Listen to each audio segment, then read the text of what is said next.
Shalom Bapak Ibu Saudara Jemaat Gereja Isa Al-Masih Pegangsaan. Kita berjumpa lagi dengan siraman rohani pada siang hari ini.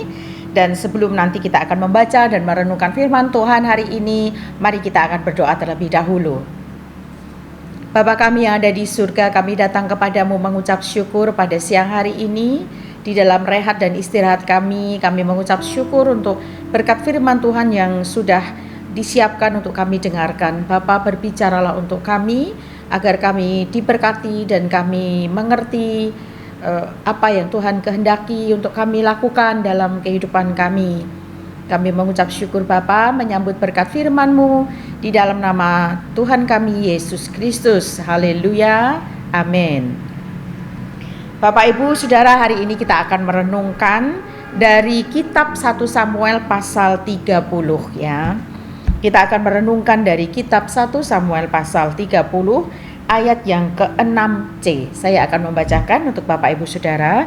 Tetapi Daud menguatkan kepercayaannya kepada Tuhan Allahnya. Itulah kitab 1 Samuel pasal 30 ayat 6 bagian C. Sekali lagi, tetapi Daud menguatkan kepercayaannya kepada Tuhan Allahnya. Saya akan memberikan tema tetap kuat di dalam masalah ya. Tetap kuat di tengah-tengah masalah yang kita hadapi. Bapak Ibu Saudara yang dikasihi oleh Tuhan, bacaan yang ada di 1 Samuel pasal 30 ya, ini dimulai dari ayat 1. Itu bisa jadi ini merupakan titik terendah dalam kehidupan Daud ya. Di peristiwa ini itu diawali dengan larinya Daud dari Saul. Jadi apa yang sedang dialami Daud hari itu adalah Daud dengan terpaksa harus melarikan diri dari Saul. Ini adalah buntut dari kebencian Saul kepada Daud. Ya. Dari buntut dari kebencian Saul kepada Daud itu menimbulkan sebuah ancaman pembunuhan atas Daud yang akan dilakukan oleh Saul. Dan Daud sudah melihatnya bukan hanya dari mendengar, bukan hanya dari feelingnya dan merasakan, tetapi memang dia betul-betul menyadari dan mendapati memang Saul itu berikhtiar untuk membunuhnya.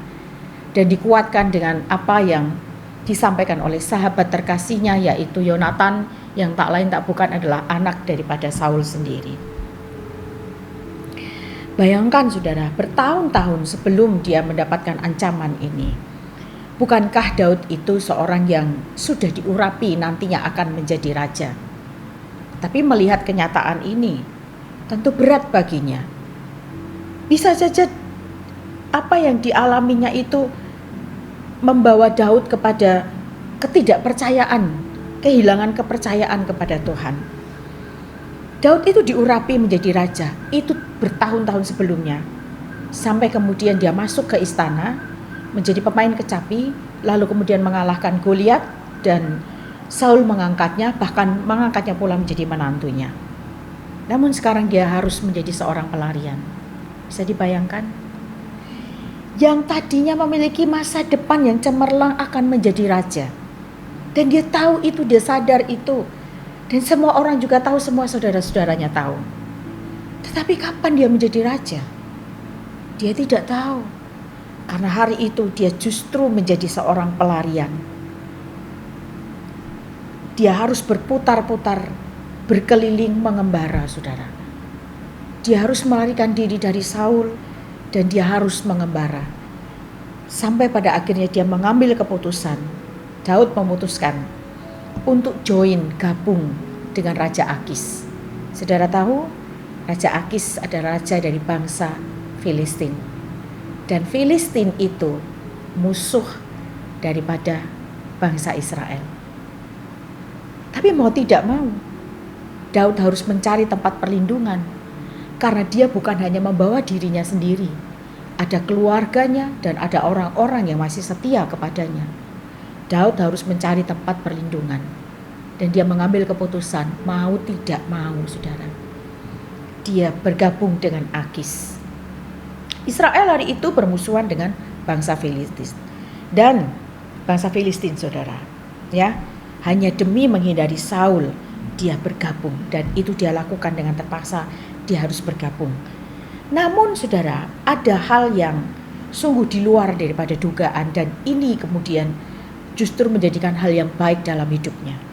Ya, jadi ketika Akis dan pasukannya berencana untuk menyerang Saul, panglima-panglima di pasukan itu mencurigai Daud dan mengatakan kepada Akis, "Tuanku Raja, kalau engkau membiarkan orang Israel ini ikut serta dalam pasukan kita, bukankah dia bisa saja berbalik menyerang kita dan dia bersekutu dengan lawan kita, dan dia berseteru dan menjadi lawan kita, malah berbalik menyerang kita. Suruh dia pulang saja, suruh kembali saja." Ya. Dan Akis kemudian memanggil Daud dan mengatakan, "Aku sebenarnya menyukaimu, aku sayang sama kamu, tapi aku harus mengikuti apa kata panglima, pulanglah kamu." Nah saudara, di sini cara Tuhan yang luar biasa saudara. Ketika Daud pulang kembali ke tempat tinggalnya, apa yang dia dapatin?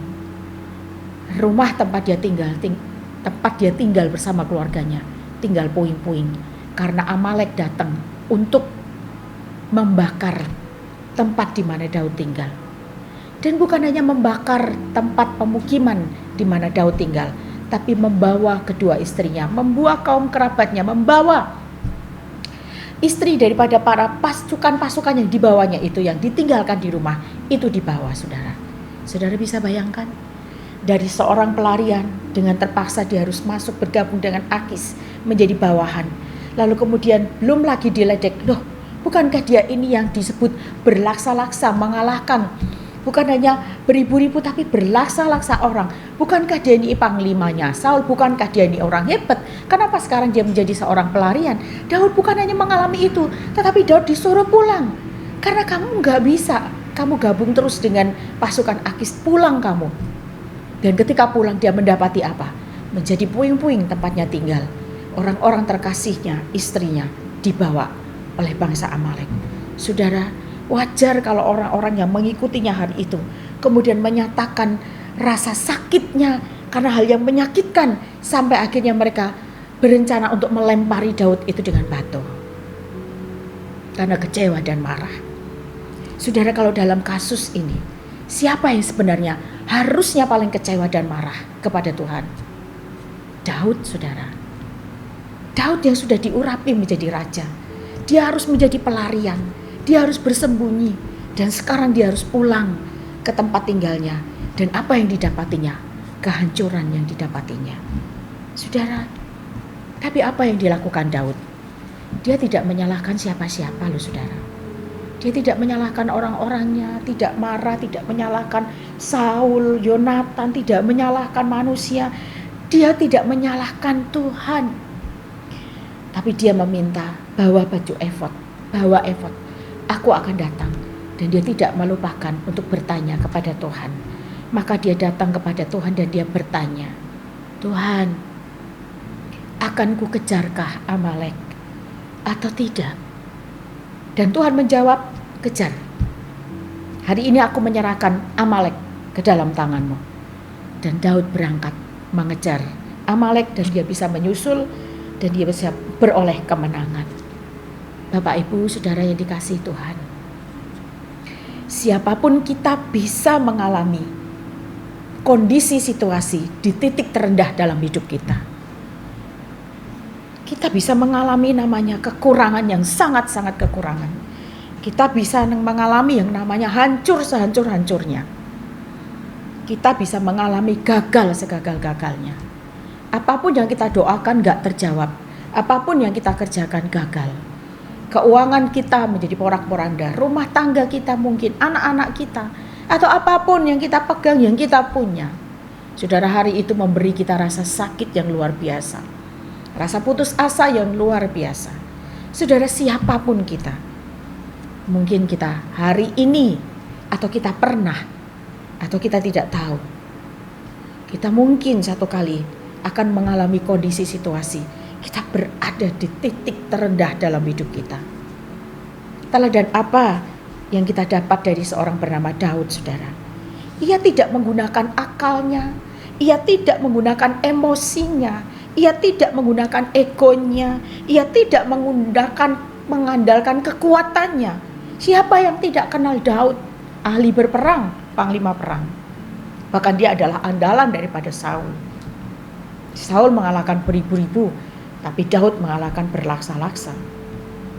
Tapi Daud tidak menggunakan itu. Daud seorang tentara yang ahli dalam perang. Dia punya pengikut, dia tidak mengandalkan itu, tapi dia datang. Dia menguatkan kepercayaannya bahwa hanya di dalam Tuhan, hanya bersama Tuhan, dia tetap yakin Tuhan tidak akan pernah meninggalkannya. Ya, kondisinya itu sangat-sangat menyakitkan bagi Daud. Mari kita belajar, ya, dari apa yang dialami oleh Daud, apa yang terjadi di dalam kehidupan Daud, namun apa yang dilakukannya di hadapan Tuhan. Mari kita sama-sama belajar, ya. Ada apa, ya? Apa saja yang terjadilah dalam hidup kita, Bapak Ibu Saudara. Kita belajar, kita bicaralah kepada Tuhan. Tanyalah kepada Tuhan dan dengarkanlah apa yang Tuhan suruh kita lakukan. Sebagaimana Kristus sendiri telah mengajar kepada kita di dalam pelayanannya semasa hidupnya. Bukankah kita baca di dalam Alkitab, Kristus selalu datang kepada Bapanya dan selalu bertanya, selalu berdoa, selalu berkomunikasi, memohon pimpinan dan petunjuk daripada Bapa sendiri. Siapakah kita di hadapan Tuhan? Ya, sekuat apa kita, sepandai apa kita, setangguh apa kita. Kita tidak akan pernah luput dari yang namanya situasi yang bisa membawa kita pada kondisi terendah dalam hidup kita. Namun satu hal kita percaya, kita punya teladan, yaitu Kristus sendiri. Kita punya contoh tokoh Alkitab, yaitu Daud, yang mengajar pada kita untuk berbicara dan bertanya kepada Tuhan di situasi terendah sekalipun, dan percaya bahwa Tuhan tidak akan pernah tidak mendengarkan seruan kita. Tuhan akan mendengar kita, Tuhan akan memberikan petunjuk kepada kita, dan Tuhan akan mengangkat kita. Tuhan pasti akan melepaskan kita dan membawa kita lagi untuk dapat berjalan kembali, untuk dapat berdiri kembali, untuk tetap tegak kembali dan menjalani kehidupan ini dengan jauh lebih baik dari hari-hari sebelumnya. Inilah berkat buat kita pada siang hari ini, ya saudara. Di titik terendah dalam hidup kita, di hal-hal apapun yang terjadi dalam hidup kita, mari kita belajar, kita bertanya, kita bicara dengan Tuhan, bukan mengandalkan diri kita, ya. Tetap kuat di tengah masalah, sebab kita punya Tuhan yang tidak pernah meninggalkan kita. Amin. Terpujilah Tuhan kita yang mengasihi kita. Mari kita berdoa.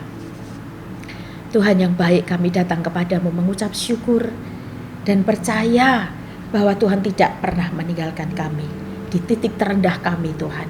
Di hal apapun Tuhan yang terjadi dalam hidup kami belajar, Tuhan. Ajar kami ya Roh Kudus untuk kami berkomunikasi, kami berbicara, kami bertanya kepada Tuhan dan kami mengandalkan Tuhan. Kuatkan dan teguhkan kami untuk kami menantikan pertolongan Tuhan. Di dalam nama Putra-Mu yang tunggal Tuhan kami, Yesus Kristus, dalam nama Bapa, Putra dan Roh Kudus kami berdoa. Haleluya. Amin.